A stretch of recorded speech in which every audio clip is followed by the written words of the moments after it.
Thank you, Mr. Speaker. Thank you, colleagues. Today is National Guard Day here at the state capitol. It's a great day in Georgia. On your desk, you should have the 2023 annual report from the Georgia Department of Defense. I would highly encourage you to take a look through that. We have National Guard and Air Guard all throughout our state. There is someone in your community that is a member of this organization. And today it is my extreme honor to introduce to this chamber someone who is no stranger to this state, no stranger to this chamber and all of our members, Major General Tom Cardin, the 43rd Adjutant General of the state of Georgia. General Cardin enlisted in the Guard back in 1986, and he worked his way up through the ranks. He held every leadership position known to man to get to where he is today, and we are incredibly proud of the organization that he is a part of. General Cardin will be the first to say that he does not seek the limelight at all, but he continues to shine the limelight on the organization. Joining General Cardin today are some special guests. We've got Colonel Dirk Daub from the Georgia State Defense Force, Chief Master Sergeant Linda Washington from the Georgia Air National Guard, Command Sergeant Major John Ballinger from the Georgia Army National Guard, and the Assistant Adjutant General Joe Ferraro is with us today. We also have a number of guardsmen that are in our gallery today, and you'll see those folks walking around the Capitol today.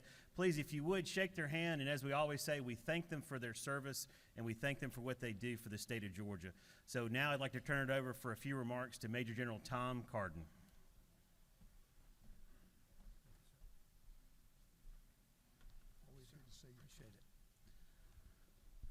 Speaker Burns, Representative Bonner, distinguished members of the Georgia House of Representatives, it's my honor to be before you today in the chamber to represent the 15,000 men and women of your National Guard. We're committed and resolute with respect to our important missions here at home and abroad. Our portfolio of responsibility starts in the 5th grade, teaching science, technology, engineering, and mathematics to 5th through 8th graders through our Peach State Star-Based program. From there, we move up to providing a much-needed second chance to young men and women in our state from 16 to 18 years old through our Youth Challenge and Job Challenge programs. Notice I didn't call it the Youth Easy program. It's called the Youth Challenge program for a reason. But I'll tell you, that program has graduated more than 19,000 young men and women since the inception of the program. The sun never sets on your National Guard, and this year's no different. In the next few months, we will complete the deployment of over 2,100 service members around the globe in locations from our own southwest border right here in the United States to the Sinai Peninsula, across the Middle East, and Kosovo, just to name a few. When you consider all those requirements, in addition to our state partnership programs with the countries of Georgia and Argentina, I can tell you that your National Guard has never been more relevant or more engaged than it is today. We have service members from every county in the state of Georgia. In addition to all the missions we complete at home and abroad, your National Guard is responsible for more than $1.1 billion in economic impact in this state every single year. None of this would be possible without you and without your support. And in this chamber today, I know for a fact that we have a number of veterans that have stood in the gap between freedom and tyranny, and I'd like to ask, if you would, to stand and let us recognize you and thank you for your service and the example that you've set.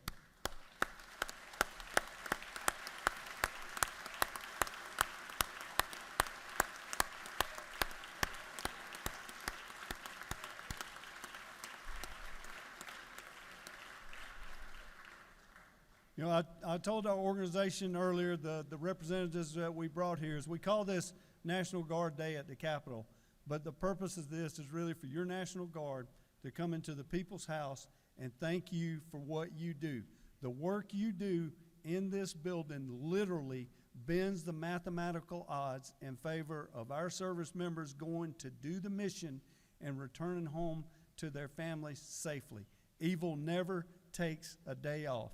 And men and women, that 0.5% of the U.S. population that puts on this uniform and stands in that gap between freedom and tyranny, many of them in the gallery here today, I can't tell you how humbled and honored I am to be in the room with you and to be able to represent the work and the commitment and the leadership and sacrifice of them, their families, and their employers. thank you for what you do. May God bless you all. May God bless the state of Georgia and the United States of America. How many years has the National Guard been in existence?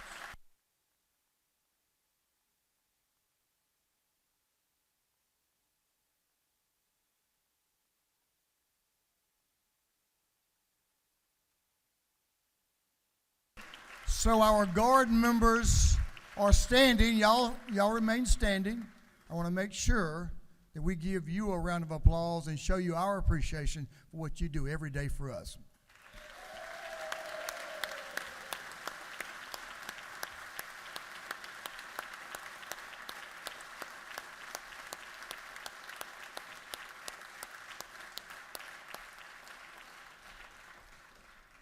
General, what a mission. Not only protecting us around the world and here at home, but helping the youth of our state. It's quite a mission. We can only try to show you our appreciation and thanks for the sacrifices you and your families make all the time, but especially when you're deployed.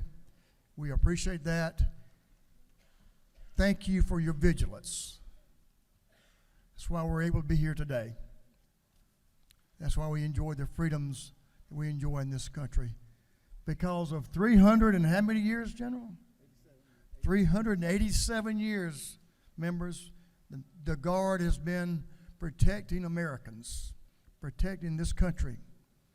So we owe them a huge debt of gratitude. Thank y'all for what you do, and thank you for being here with us and allowing us, General, to honor all the men and women of the Guards and honor you as well. What a great career of service you've had to the Guards and to the people of this state and this country. Thank you.